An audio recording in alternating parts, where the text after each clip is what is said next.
This video is for section 4.4, the second part. We did factoring with greatest common factor, and now this is factoring by grouping. So the first thing you'll notice is all of these factoring by grouping problems have 1, 2, 3, 4 terms. 1, 2, 3, 4 terms. So when you have a polynomial with 4 terms and no greatest common factor, there is no greatest common factor for all terms, but pairs of terms have a greatest common factor. I'll show you what I mean by that in a minute. Yeah, let's just get to it. So this first example, the way we're going to think about these is think about splitting it down the middle. And what it means by pairs of terms is if you look at these first two terms, this first pair, there's going to be a GCF in there. I feel like this is getting blurry. Is it getting blurry? Maybe not. And then if you look at these two terms, these pairs of terms, there's going to be a GCF in that. So we're going to factor a GCF out of the front half and the back half separately, and then you'll see something cool happens. We end up with a common term. So the GCF for this is, for 1 and 4, the only common factor for that is 1. And remember, we don't count that one. For this, both terms have at least 2 x's. This has 2 x's, this has 3, so they both have 2 x's in common. So our greatest common factor is x squared. So I'm going to factor out an x squared. Okay, and remember, factoring out a common factor is just like dividing both of these by x squared. When we do distributive property, we multiply. When we factor, which is the opposite of distributive property, we're dividing. So x to the third divided by x squared. Remember, subtract your exponents. 3 minus 2 is 1, so that's just x. 4 divided by 1 is 4. X squared divided by x squared, those 1 out. So I get x parenthesis x plus 4. Now let's look at these two pairs. I notice right away a GCF for those is 3. This term doesn't have an x, so I cannot take an x out. So let's factor a 3 out of here. Carry down that plus, and then write your 3, and then your parentheses with a plus in the middle. So think we're going to divide both of these by 3. 3 divided by 3 is 1, and then you have an x. 12 divided by 3 is 4. Okay, now see, this is the cool thing I was talking about. Notice, what are we left with here? 2 of the same factors. So this whole part is a term, and this whole part is a term. Remember, terms are separated by, I don't like how this looks. It's kind of messy there. Let me make that cleaner there. Terms are separated by a plus and minus. So this is a term and this is a term. And if you think about it, these two terms have a common factor of x plus 4. So now we're going to take out a common factor again.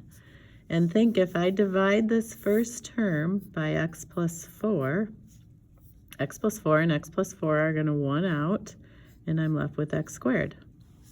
If I divide this term by x plus 4 and x plus 4 are going to 1 out, and I'm left with plus 3.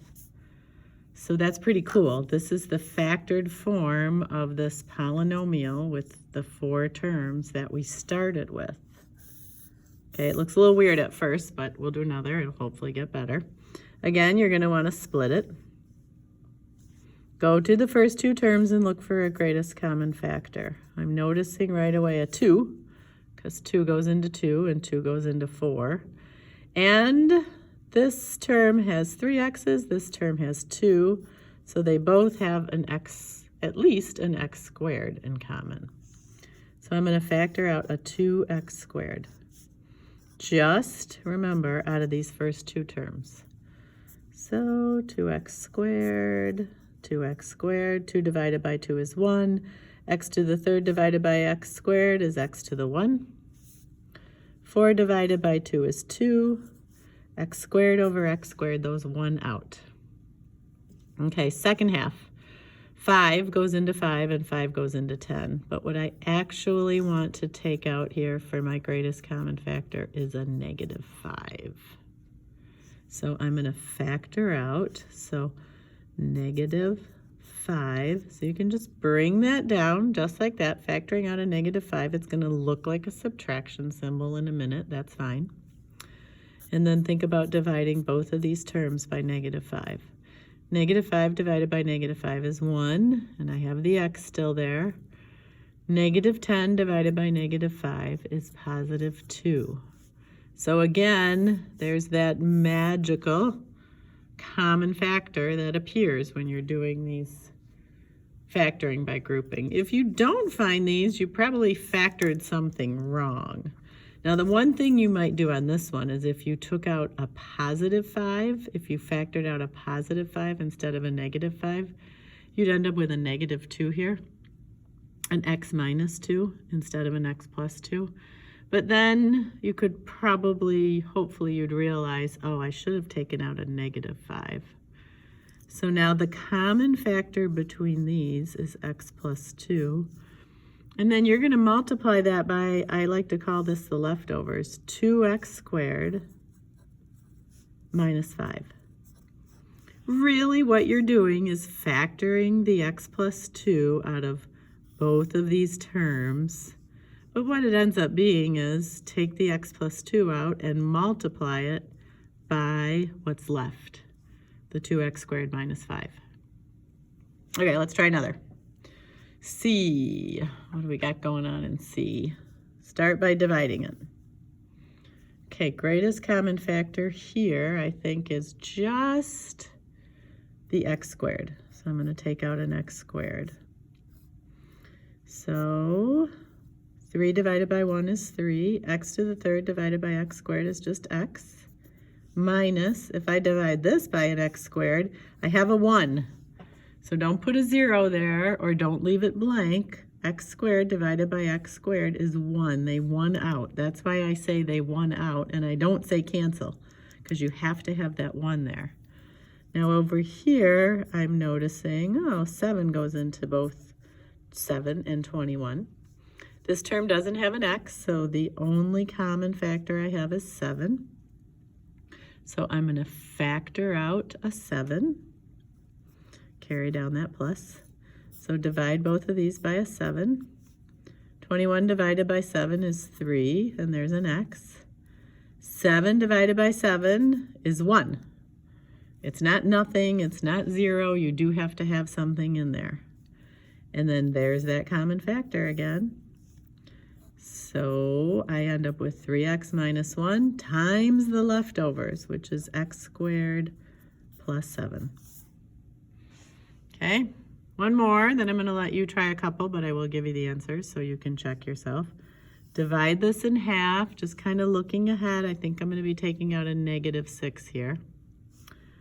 For these two terms, the only thing they have in common is the x squared.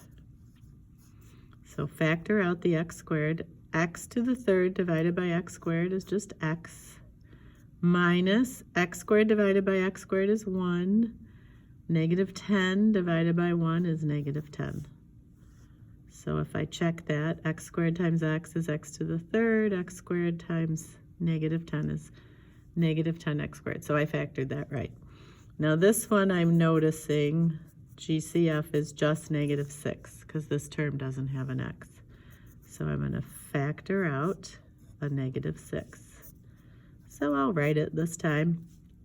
Negative 6 divided by negative 6 is 1, and I have an x. 60 divided by negative 6, positive divided by a negative is a negative. Ooh, let me get rid of that plus then.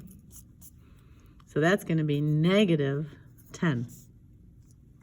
And there's my magic common factor. So I have x minus 10 times leftovers, x squared minus 6. Okay, I'm going to have you try these two, but I will tell you, for this one, you should get 2x to the third plus 3 times 5x plus 4. And for this one, you should get 2x to the third minus 9 times 3x squared minus 1. Okay, that's it for factoring by grouping.